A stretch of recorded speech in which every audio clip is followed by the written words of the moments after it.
Hey everyone, welcome back to our channel.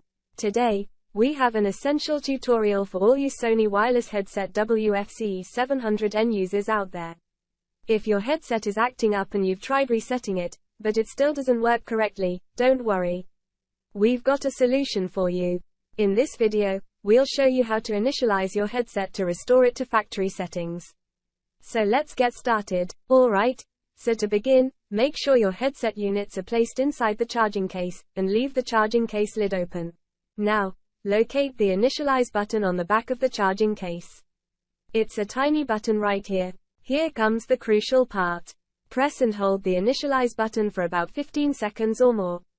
You'll notice the indicator light, blue, on the charging case will start flashing twice in a row, followed by the indicator light, orange, flashing. Remember, it's essential to release your finger within 5 seconds after the indicator light, orange, starts flashing. And there you go. After completing the initialization, the indicator light, green, on the charging case will flash 4 times. This operation resets all settings, including volume settings, back to the factory defaults. It also deletes all the pairing information. So, if you plan to reconnect your headset to a device, don't forget to delete the old pairing information from that device before repairing. Well, that's it, folks. Now you know how to initialize your Sony WF-C700N wireless headset to restore it to factory settings.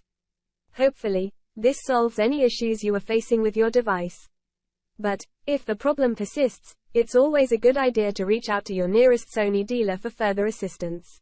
If you found this video helpful, don't forget to hit that like button and subscribe to our channel for more tech tips and tricks. Also, share this video with anyone who might need a helping hand with their Sony WF-C700N headset.